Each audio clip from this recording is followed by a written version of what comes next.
Waktu pendudukan Jepang saya tinggal di hutan. Nah itu Berarti Kai juga mengalami ya masa-masa pendudukan Jepang. tahun 30 kan.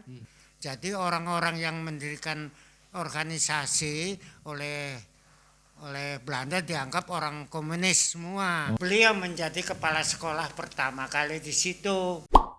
Assalamualaikum warahmatullahi wabarakatuh. Waalaikumsalam warahmatullahi wabarakatuh.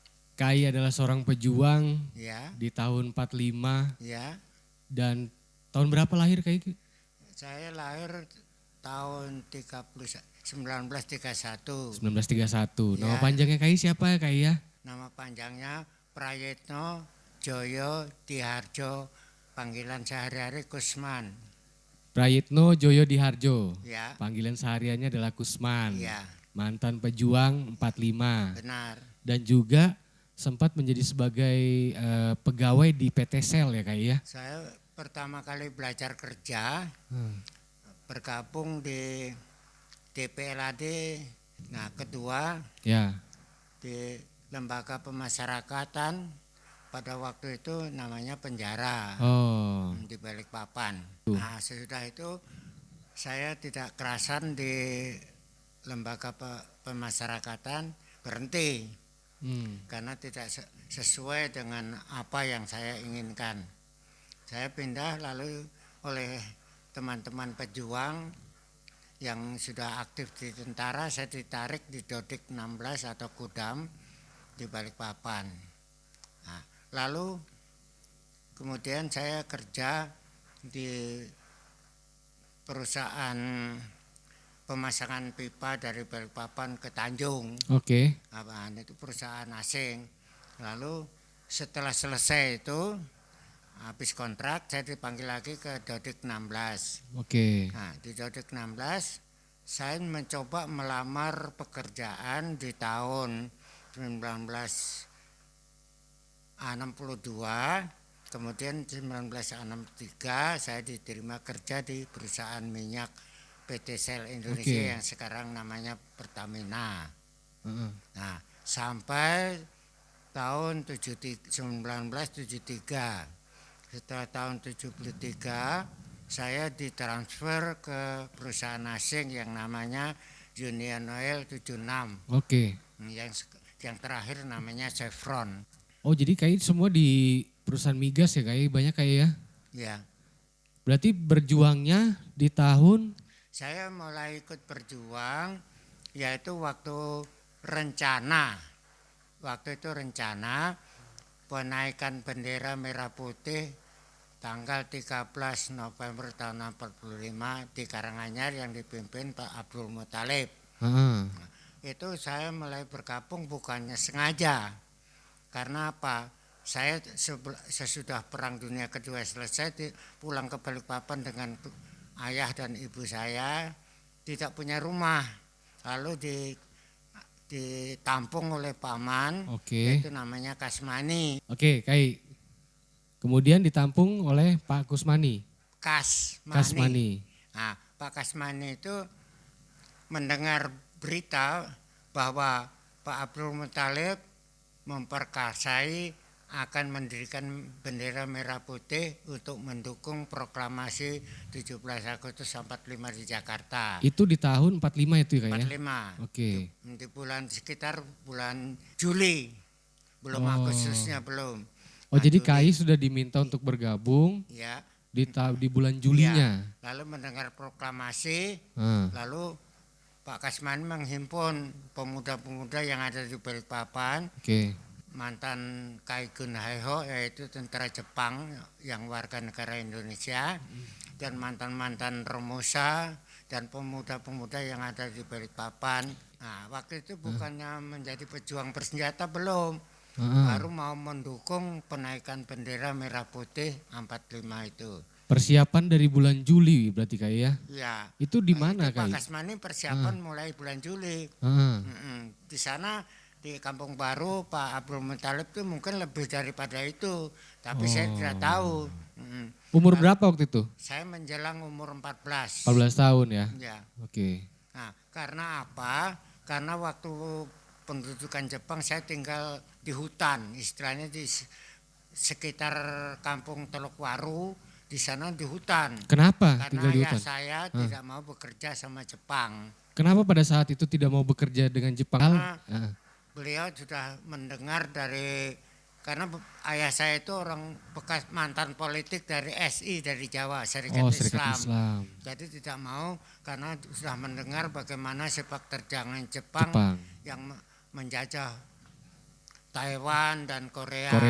Nah, jadi sudah tahu. Jadi bapak saya tidak mau bekerja sama Jepang. Lalu nama bapaknya Kai siapa? Yadi Harjo Prayitno. Oke. Ayah saya pegawai BPM zaman Bahari. Karena itu saya ditinggal di hutan, tidak takut jalan malam walaupun di hutan. Karena keberanian saya yang demikian itu oleh Pak Kasmani digunakan untuk menyampaikan berita-berita kepada kelompok-kelompok teman. Nah, di tempat misalnya di Karangbugis, di Karangjawa, di Rapak, di mana-mana menyampaikan berita. Itu saya disuruh. Karena saya berani jalan sendiri pada malam hari. Itulah saya bergabungnya.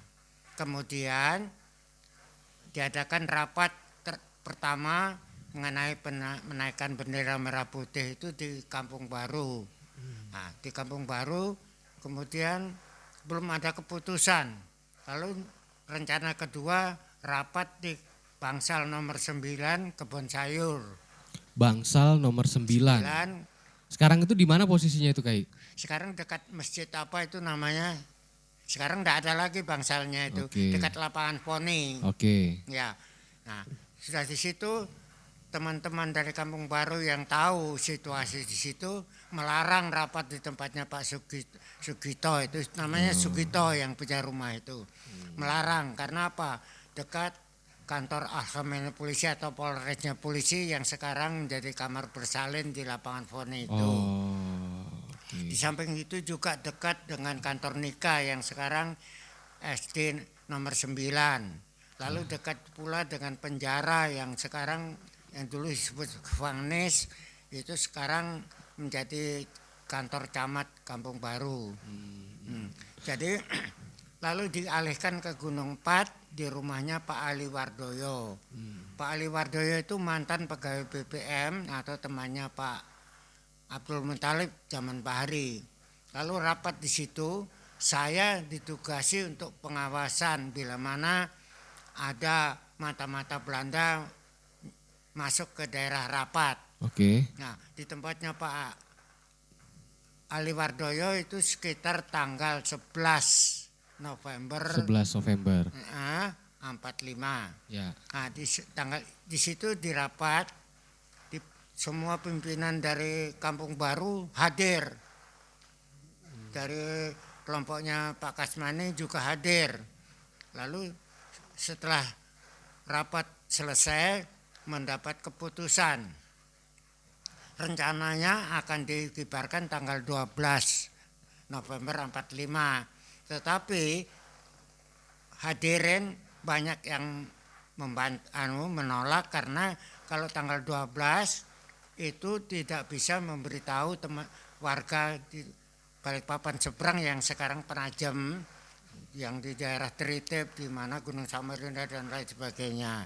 Jadi tanggal 12 itu direncanakan untuk menghubungi warga.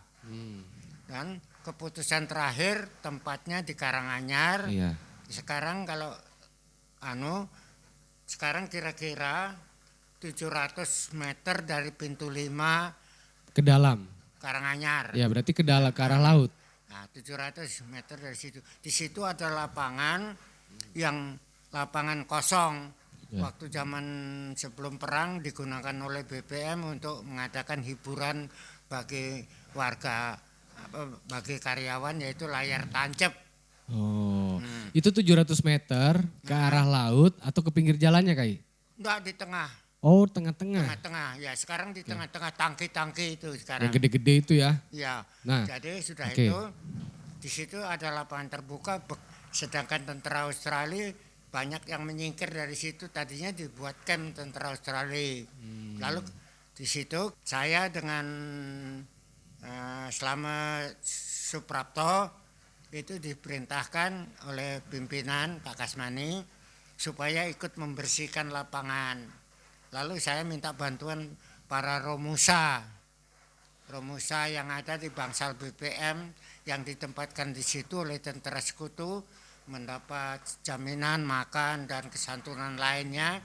Sementara keadaan belum normal antara Jawa dan sini, dengan rencana sekutu bahwa anggota-anggota Romusa ini, warga Romusa ini akan dipulangkan ke Jawa, ke tempatnya masing-masing, ke tempat asalnya masing-masing bila mana suasana sudah mengizinkan. Lalu kita rapat di situ dibantu oleh warga Romusa itu untuk membersihkan lapangan. Karena para Romusa ini tanya, ada apa Mas kok lapangan begini dibersihkan, bekas kaleng-kaleng, bekas apanya tentara Australia itu. Ini mau ada rapat penaikan bendera merah putih proklamasi di Jakarta. Oh iya, kita bantu. Karena apa? Tidak 2 kali kita makan pakai celana karung katanya gitu. Lebih baik kita ikut bantu. Nah, dibantu. Dalam sekejap boleh kata waktu itu dalam 2-3 jam lapangan itu bersih. Rombongan Pak Anang Acil, pimpinan dari Kampung Dam, itu sopir dari kampnya Belanda. Dia itu pegawainya Belanda sebenarnya, Pak Anang Acil itu. Nah, bawa truk dengan beberapa orang temannya, membawa alat dan kayu-kayu untuk membuat podium. Panggung ya. Panggung atau podium Kai? Panggung aja seperti itu kecil aja. Oke. Supaya orang macam Kris lihat waktu Pidato. Bung Karno pidato di Ya. lapangan itu, ya macam itu. Oh. Nah, dibangun, kita selesaikan, lalu dari Kampung Baru dapat utusan juga tenaga. Jadi selesai sore itu selesai. Ya. Lalu saya suruh jaga itu tanggal 12 sore itu sudah. Tanggal 12 sore sudah selesai. Lalu datang namanya Kopral Dahlan. Itu Kopral tentara Dahlan. Belanda. Orang Belanda. Iya, tentara Belanda. Oh, tentara Belanda. Tapi orang Sunda atau orang Jawa enggak tahu saya. Oh ya. Itu Kopral Dahlan itu pro kita. Karena apa? Waktu ditawan Jepang dia itu paling sengsara hidupnya. Jadi waktu ada rapat-rapat di Kampung Baru itu Kopral Dahlan itu selalu ikut. Ya. Nah, itu Kopral Dahlan memberikan makanan kecil sama kita, makanan kaleng untuk itu. Lalu saya diistirahatkan di Bangsal Romusa. Lalu orang Romusa yang jaga sampai malam. Nah, malamnya sekitar jam 4 subuh itu datang teman-teman dari Kampung Baru bahwa nanti jam sekian rombongan akan datang. Oke. Dan jam 7 akan dinaikkan bendera. Nah, jadi saya istirahat sama Slamet Suprapto itu di kamarnya Bangsal Romusa itu. Di mana posisi bangsalnya tuh Kai? Bangsalnya sekarang sudah tidak ada, per 2 itu di samping. Sekarang Kris kalau ke Karanganyar ada pohon-pohon palem itu, Ya. kelapa sawit ya, Ya. di sekitar situlah, Oh. sampai memanjang ke dalam. Ke laut. Ya. Sampai di pinggir laut itu Ya, sampai ya. sana. Lalu di ujung sana di Pandansari Lama namanya, itu ada camp LOC namanya, Legion Organisasi Sentral. Oke. Jadi itu tentara Belanda memanggil mantan-mantan tentaranya yang waktu zaman Jepang tidak tertawan, lari, lalu dipanggil lagi, yang tertawan diaktifkan kembali. Oke. Nah, di situ. Lalu di situ itu takut kita karena tidak jauh dari lapangan penaikan bendera itu. Dan di situ ada juga kantornya atau markasnya MP atau militer polisinya Belanda. Oh, sekarang PM. Iya, Ya. MP. Oke Kai. Nah, saya sudah kira-kira jam 6 lah, jam 6 siang, pagi, itu sudah datang rombongan dari mana-mana saya enggak tahu. Karena saya waktu itu memang enggak tahu apa-apa, cuma tahunya diperintah aja, Ya. enggak tahu apa-apa. Sedang dengan Bung Abdul Muthalib dan lain-lainnya saya belum begitu, enggak kenal lah waktu itu. Karena saya itu hanya diperintah sama atasan aja. Nah, sudah penaikan jam 7:30 kalau tidak salah waktu itu diadakan upacara kan. Nah, di luar saya tidak tahu apa-apa, di luar tuh barisan apa saya tidak tahu apa-apa karena saya baru bangun tidur. Istirahat, posisinya Kai sudah ganti-ganti shift lah ya Kai ya. Waktu saya mau bergabung di lapangan mendengar tahu kalau Abdul Muthalib sedang pidato diturunkan, dipaksa oleh seorang MP Belanda yang gemuk. Nah, turunkan tidak boleh pidato. Lalu di luar sana, di Karanganyar itu yang di jalan umum pada waktu itu tentara Kenil sudah pada tiarap dengan bedil dengan cangkur terunus. Mau ada macam orang mau perang itu. Jadi karena Bung Abdul Muthalib disuruh turun dipaksa, lalu MP lainnya mengatakan suruh bubar gitu kan, tak boleh. Lalu ada siapa saya tidak tahu pimpinan waktu itu supaya saudara-saudara bubar saja dengan cara pelan-pelan, jangan mengadakan huru-hara perlawanan. Lalu Pak Abdul Muthalib sekitar jam 10 dipulangkan. Tidak ditangkap langsung, tidak ditahan, pulangkan dengan berita bahwa Pak Abdul Muthalib besoknya akan rapat di kantor nikah, bahwa Pak Abdul Muthalib punya usul supaya kita warga negara Balikpapan bisa menaikkan bendera merah putih secara umum, satu. Kedua, uang Jepang yang dirampas sama Belanda supaya dikembalikan karena masyarakat tidak ada untuk itu tukar menukar untuk barter, tidak ada. Jadi itu urusan politik ya. Saya tidak tahu, cuma dengar begitu. Itulah yang saya ketahui pada kenaikan bendera merah putih itu. Oke Kai, selain itu kan juga ada tentara Australia pada saat itu kan Kai. Pada saat 13 November itu di mana posisi tentara Australia Kai? Tentara Australia waktu itu ada di camp-campnya dia yang menyebar sampai kilo 13. Oke, dia ngebantu rakyat Balikpapan nggak? Nah, tentara Australia memang tidak semuanya. Ada sebagian kecil dan tidak juga kalau menurut keterangan orang-orang yang tahu pada waktu itu bahwa itu tidak sampai ke puncak pimpinan mereka, hanya di bawah aja.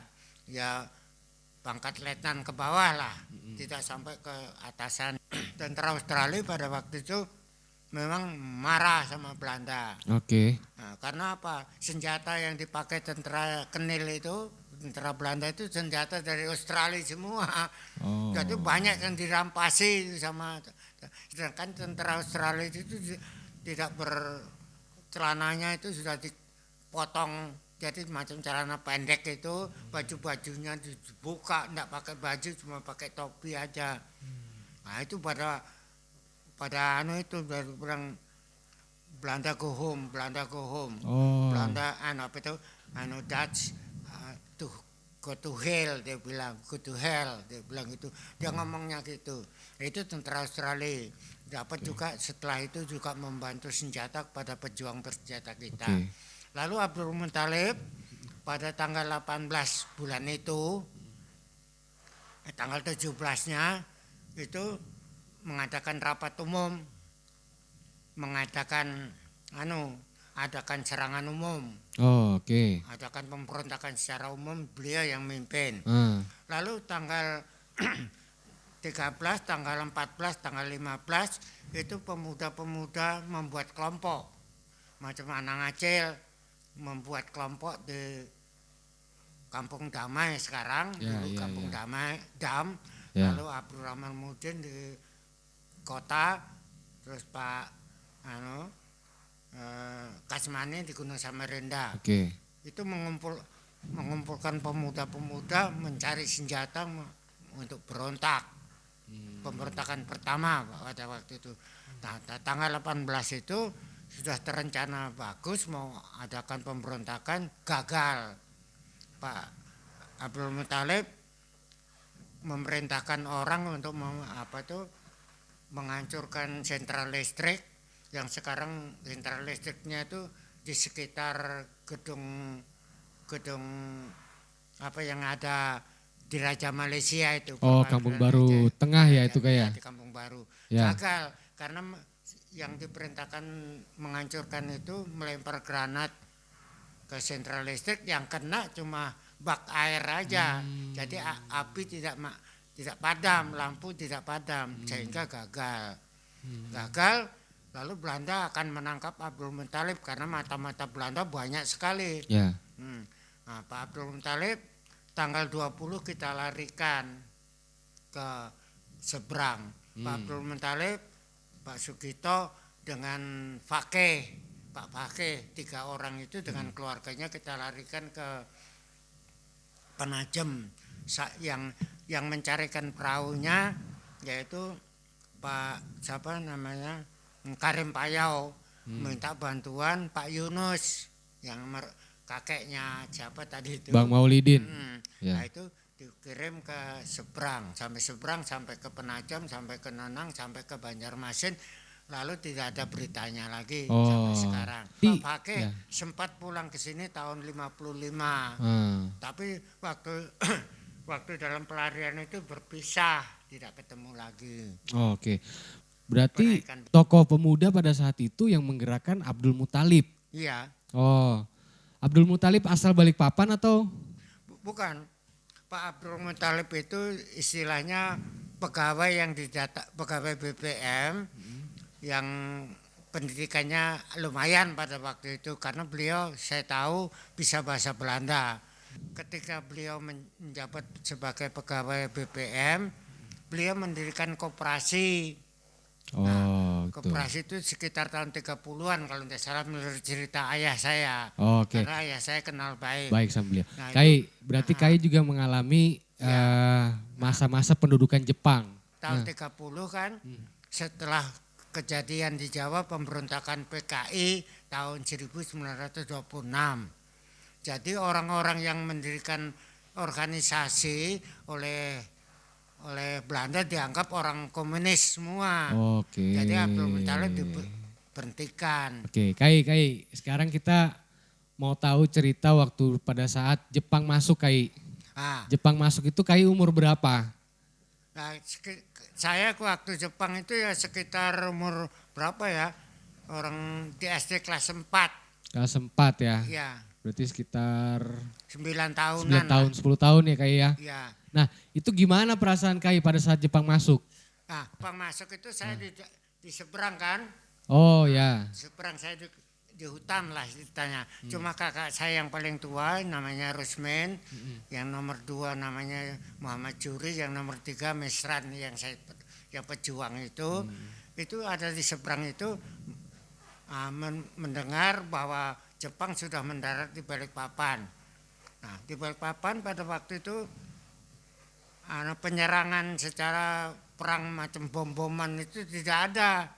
Hanya 1 kali aja di dekat pelabuhan itu dibom. Nah, tapi tidak lama pada tanggal Februari tanggal berapa sih saya tidak ingat. Nah, itu datang Jepang itu mendarat pagi harinya mendarat. Jam 6 sore Belanda sudah bertekuk lutut di Balikpapan ini. Tanggal 24 Februari tahun 42. Ya. Nah, ayah saya sudah di seberang waktu itu. Jadi setelah Jepang di sini kira-kira 6 bulan sampai 1 tahun tuh damai, bagus Jepang. Damai, dan lagi semboyannya Jepang bilang saudara tua. Dari bangsa Indonesia, dan dia datang ke sini membebaskan dari penjajahan. Nanti kalau perang dunia kedua, perang menang, Indonesia akan dimerdekakan. Lalu pemuda-pemuda dilatih militer. Ada yang jadi haiho, ada kayak senendan, kibodan, dan lain-lain. Dan termasuk kakak saya yang namanya Mesran itu disekolahkan pendidikan yang dulu zaman Belanda namanya Bedrevagsschool, lalu zaman Jepang namanya Kobuyo Seso. Yang sekarang sekolahnya sudah tidak ada di samping Blue Sky itu. Berarti di awal dia masuk setahun pertama, ya, Jepang itu damai. Ya. Damai ya Jepang itu 1 Damai tahun. Nah, sampai tahun 40 pertengahan tahun 43 itu masih normal. setelah apa-apa itu normal. ya setelah itu Mulai Jepang itu unjuk gigi. dari tahun mulai Ya, pertengahan mulai 43 kasar ya. kepada kita. Mulai pertengahan tahun 43 kayak ya.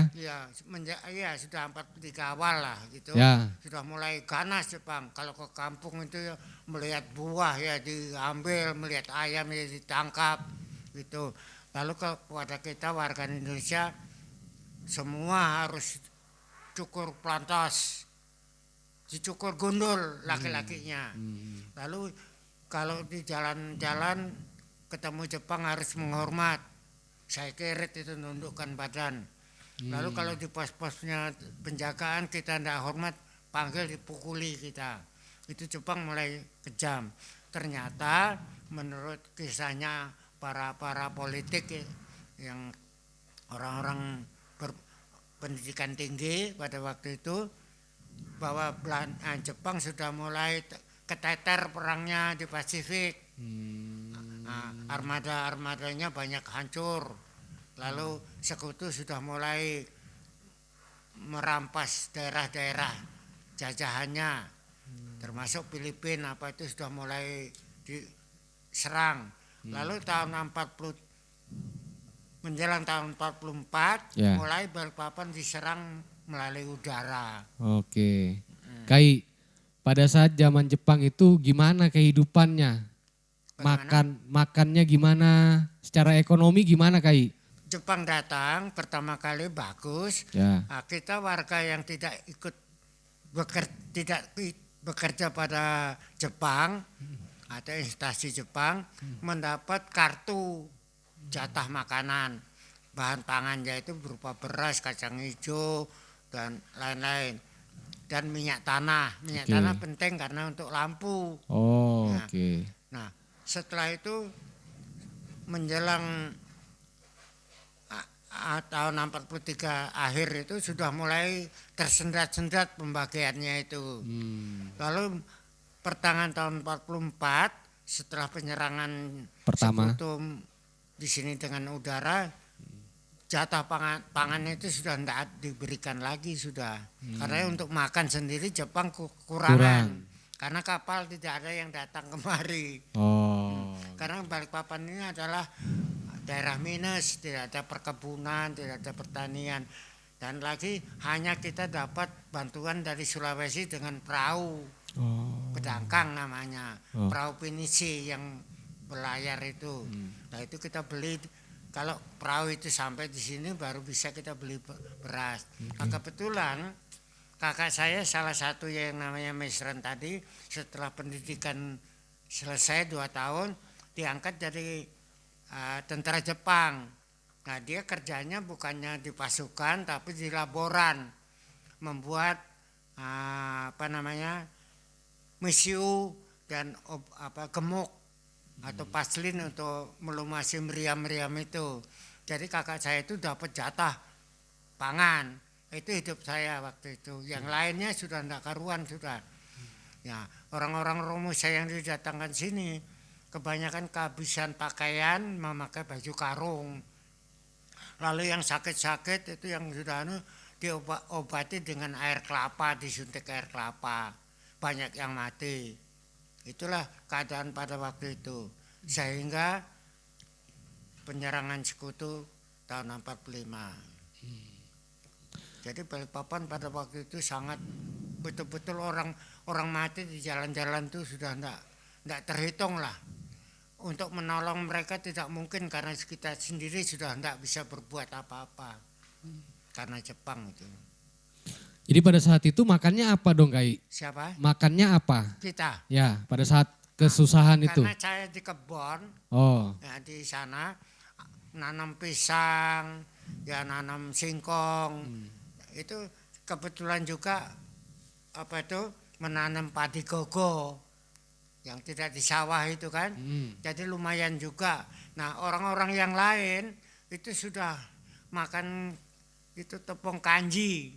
Tepung kanji itu zaman sebelum perang itu digunakan untuk mengalis pakaian. Jadi kalau pakaian itu dari kain drill kan, digosok setelah dicuci untuk itu dihaluskan dengan kanji itu padahal bukan untuk makanan. Itu dimakan banyak orang yang busung lapar, perutnya besar tapi badannya kurus tinggal tulang. Perutnya besar namanya penyakit busung lapar. Banyak yang mati di jalan-jalan itu. Nah, saya sendiri kehilangan saudara 2. Kakak saya yang nomor 2 itu di Tenggarong meninggal karena terpisah waktu pelarian terakhir.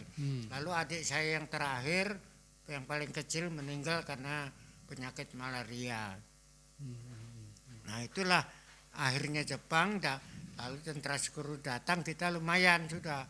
Oleh tentara sekutu oleh tentara Australia kita diberi santunan pangan, bantuan pangan. Selain Australia, tentara mana yang pernah masuk? Yang saya ketahui menurut benderanya Ya. aja, itu Selandia Baru Oke. atau New Zealand itu tidak banyak. Lalu Amerika itu hanya angkatan laut dan marinirnya aja. Marinirnya bercamp di Kampung Baru Ujung. Dan tentara Inggris itu ada beberapa, tidak begitu banyak yang pokoknya didominir tentara Australia lah di sini. Oke. Katanya ya saya pernah juga dapat foto, Hah? ada tentara Jerman, Nazi. Oh, tentara Jerman itu waktu Jepang. Oke. Jadi waktu Jepang masih jaya di sini, Jerman dijaya di sana, itu saya pernah datang di sini, itu kapal perangnya aja. Bukan menduduki sini enggak, dia tamu. Oh. Kapal perang besar betul, tapi namanya enggak tahu itu saya. Ya. Itu ngambil bahan bakar di sini. Lalu kita lihat loh kok ada Belanda datang. Dia kan jalan-jalan di pasar-pasar gitu kan, waktu itu masih keadaan normal. Masih Jepang masih jaya, Jerman masih jaya pada waktu Ya. itu. Kai, dengan kondisi normal itu, Kai pernah pacaran enggak? Maaf ya, Ah. saya sudah duduk di SMP umur 17 tahun, Oke. itu kenal sama perempuan itu takut. Nah, Nah, kenapa Kai? karena begini, Ah. pada masa itu warga Balikpapan ini kekurangan wanita, Oh. sehingga kan pegawai-pegawai yang dari Jawa yang kontrak di BPM itu bujang semua kan, Ya. laki-laki. Dan perempuan-perempuan yang ada di sini ini penduduk lama ya, orang Jawa, orang Madura, orang Sunda, dan orang-orang Banjar, Ah. Bugis. Itu kalau melamar anak gadis itu jujurannya atau mas kawinnya tinggi. Jadi saya itu takut dengan itu. Setelah itu waktu saya di SMP itu sehingga kepala sekolah saya SMP 1 Ah. itu tahun 51 itu kepala sekolahnya masih Belanda, namanya Pak Rules.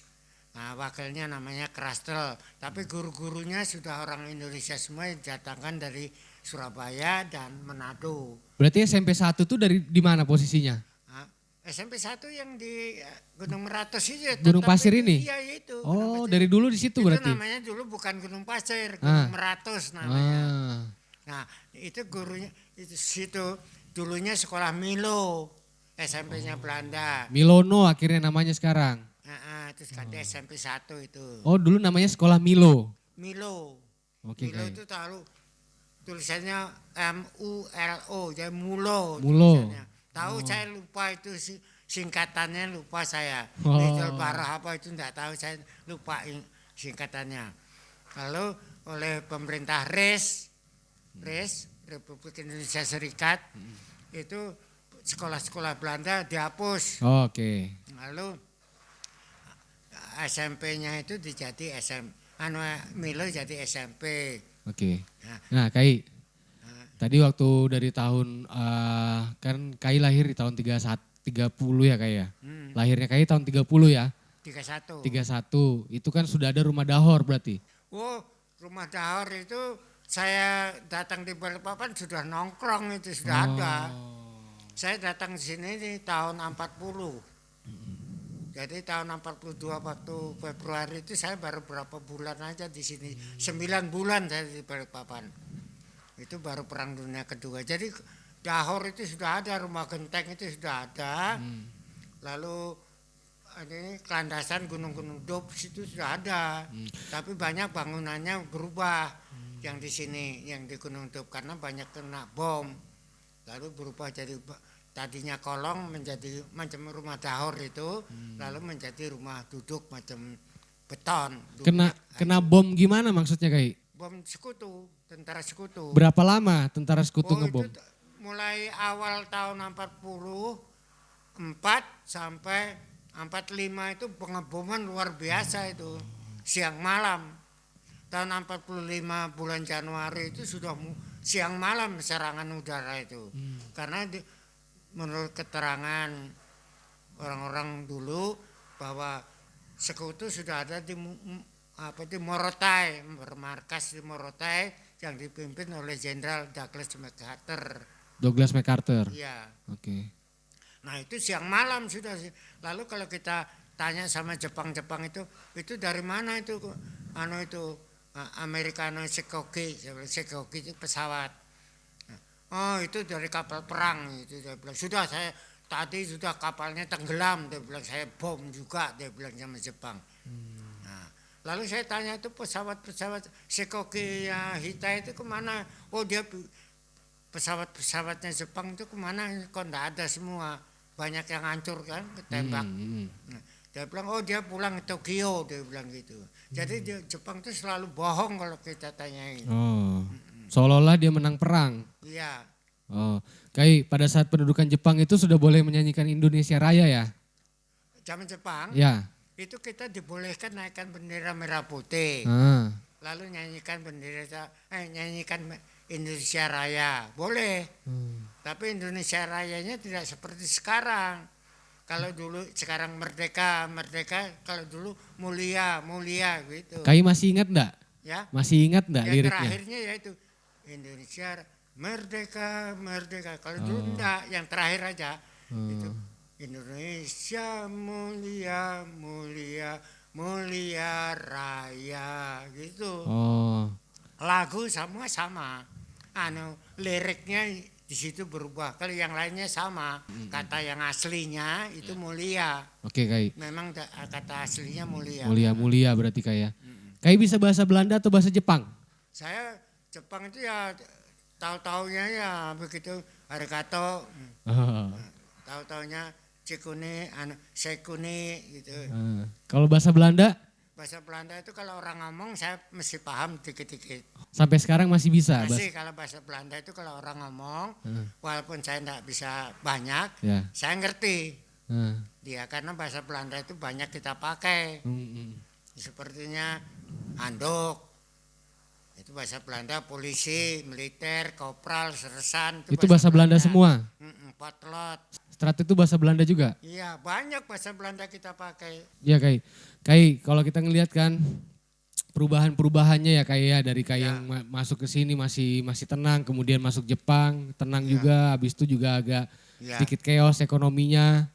Habis itu perang sampai berbulan-bulan kan Kai ya perangnya kan? Iya. Waktu itu kan Kai masih muda. Ya. Pada saat itu Kai masih muda. Iya, ya, masih muda. Bukan muda lagi. Waktu itu masih ABG. ABG. Kalau sekarang bilang ABG. Apa permainannya Kai pada saat itu? Di zaman-zaman ABG itu permainannya Kai itu apa? Kai itu kehilangan masa ABG. Tadi tidak ada kesempatan bersenang-senang, anak-anak sekarang main layangan, main sepak bola pada umumnya. Kehilangan masa ABG saya. Saya waktu itu ABG sebelum ikut berjuang, pada waktu itu membantu ayah berkebun, naik perahu dari seberang kemari itu 2 jam. Dari pemukiman sampai ke Kampung Baru Ujung itu 2 jam naik perahu. Jadi sibuk untuk membantu orang tua.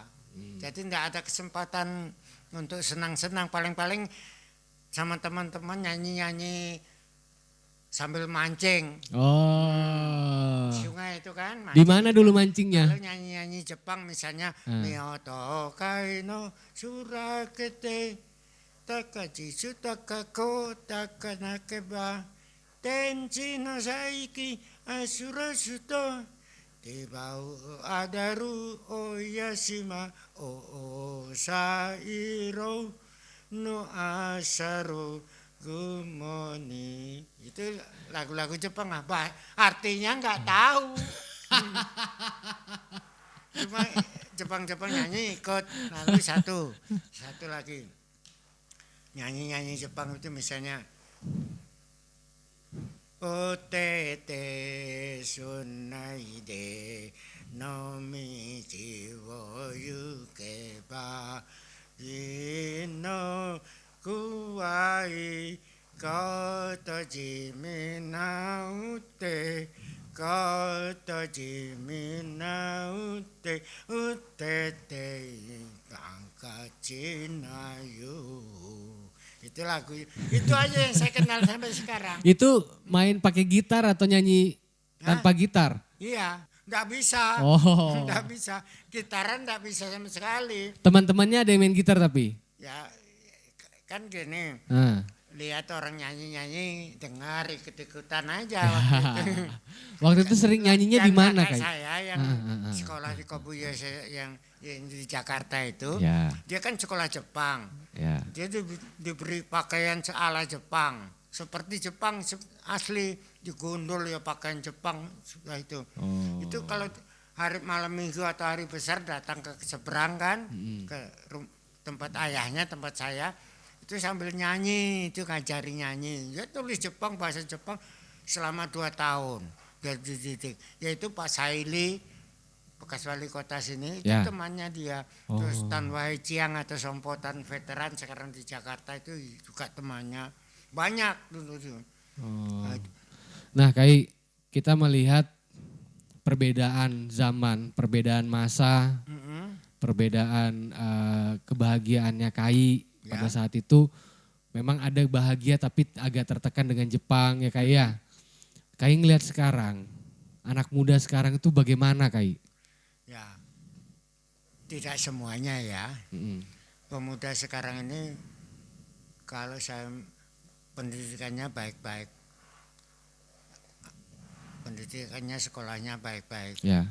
Tapi kebanyakan yang saya perhatikan melupakan apa itu seni bangsa sendiri, seperti keroncong itu hampir nggak ada kedengaran. Ya.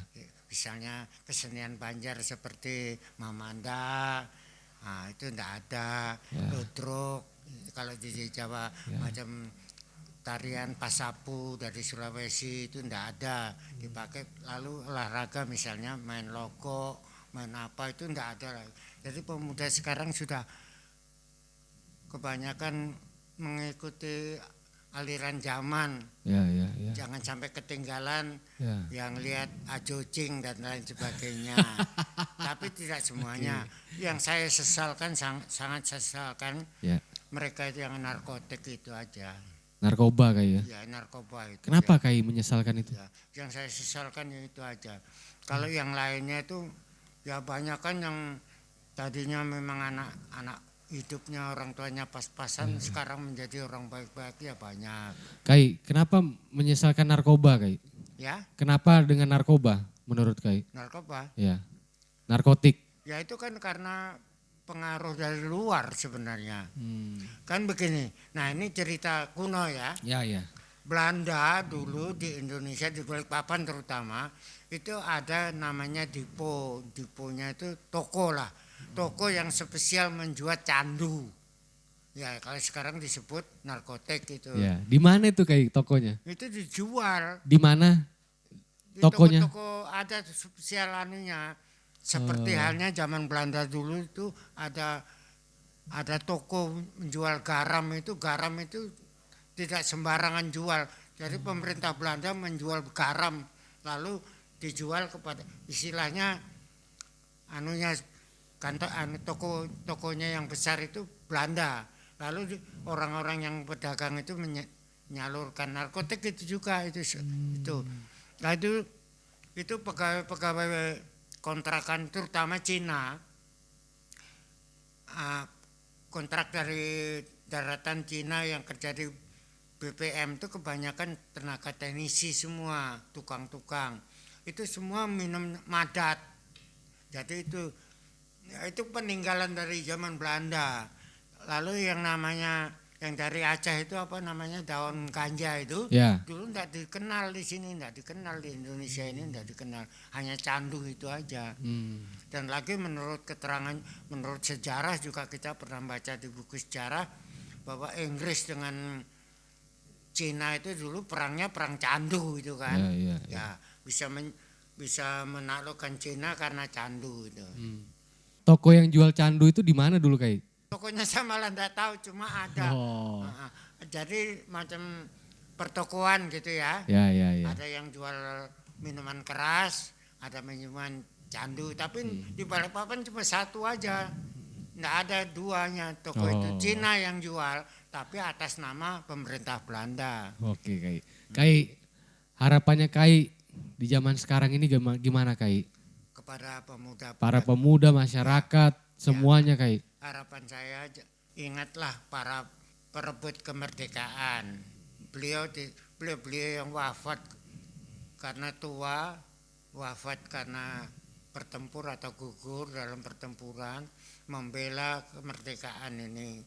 Ingatlah kepada mereka. Beliau itu hanya mengharap satu, persatuan, yaitu merdeka atau mati.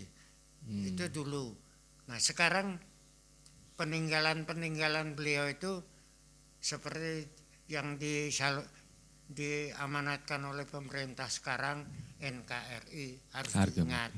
Ya. Para persatuan itu penting daripada ilmu yang tidak berguna. Ada orang berilmu tidak berguna, sepertinya Setia Novanto sudah jadi anggota ketua partai, jadi ketua DPR, tapi korupsi itu jangan diikuti. Jadi walaupun pemuda-pemuda kita itu ada yang putus sekolah, jangan putus harapan. Ya. Yang penting persatuan jangan dilupakan dan budaya bangsa jangan dilupakan. Baik. Kalau kedua itu kita pegang, maka kita paguyuban akan menjadi erat, lalu kedamaian menjadi erat. Pembangunan akan terlaksana tanpa kesatuan, tanpa perdamaian. Kalau keadaan kacau aja bagaimana bisa damai? Seperti halnya di daerah-daerah lain, di Tangerang, di mana-mana ada perang antar kelompok itu jangan sampai terutama di kota Balikpapan lah dan sekitarnya, jangan sampai ada terjadi begitu. Harapan saya pemuda-pemuda kita bersatulah dan ingatlah para pejuang pendahulu kita dari zaman Diponegoro sampai sekarang, zaman Hasanuddin sampai sekarang dan lain-lainnya. Ingatlah beliau-beliau itu berjuang tidak punya pamrih, sehingga yang diwariskan hanya satu, yaitu sekarang ini bangunlah Indonesia dan jagalah Indonesia. Itu harapan saya kepada pemuda itu. Baik Kai, terima kasih banyak Kai sudah hadir di studio saya, di Uncle Gali. Saya merasa terhormat sekali didatangin pejuang, saksi sejarah, pelaku sejarah 45, bagaimana bergerak di tahun itu Kai ya. Semoga Kai sehat terus, ya Kai ya. Semoga sehat terus, panjang umur, berkah terus. Ya Kai ya. Terima kasih banyak Kai sudah mampir, sampai saya speechless banget ketemu Kai ini. Luar biasa Kai ya. Semoga di kemerdekaan kita yang ke-75 kita makin maju. Ya Kai ya, Indonesia makin maju. Baik Kai, terima kasih. Kaimu itu dulu saya mulai kenal sebelum penyerahan kedaulatan. Beliau itu mungkin kalau menurut saya sendiri tidak dengar dari teman-teman Bapak Kaimu bahwa beliau itu di sana bergerak di bidang politik di Makassar itu. Di Makassar. Entah aslinya dari Bugis mana saya tidak paham. Nah, beliau di sana bergerak di bidang politik, lalu oleh Belanda dipindahkan kemari dari Makassar. Kebetulan sekolah yang dulunya kantor HVB, kantor nikah, itu diserahkan kepada pemerintah RIS kan tahun 50 menjadi SD 09 itu sekarang. Beliau menjadi kepala sekolah pertama kali di situ. Nah saya waktu itu karena perjuangan sudah tidak ada, saya mau jadi tentara 3 bulan saya berhenti, oleh wakilnya Ibu Mewengkang itu wakil beliau, itu saya disuruh sekolah lagi di situ ngambil ijazah. Karena saya baru kelas 4 dari prajurit kapan naik pangkat. Nah, lalu sekolah di situ sampai saya tahun 50 menjelang 51 bulan Mei saya bisa mengikuti ujian, tapi ujian masuk SMP pada waktu itu bukan ujian umum nasional, tidak, ujian sekolah. Jadi almarhum Kaimu itulah yang memasukkan saya ke SMP 1 waktu itu. Oh. Sampai tahun 52. Itulah kisah dari Haji Sanusi ya. Kaimu. Jadi beliau itu sering ke rumah bapakku di Gunung Ampat itu dulu. Oh, oke Ki. Itu cari ayam karena beliau itu senang piara ayam dulu. Oh. Ayam laki-laki itu dan juga ayam Leghorn red itu ayam dari Australia itu. Dia sering piara ayam itu di rumah Kampung Baru masih. Ya. Di dekat Jalan Riko jalan apa itu beliau di sana. Makanya saya bilang Pak Anang Anwari dengan almarhum Kaimu itu mirip, badannya kurus gitu ya. Tapi nenekmu cantik, hidungnya mancung. Waalaikumsalam warahmatullahi wabarakatuh.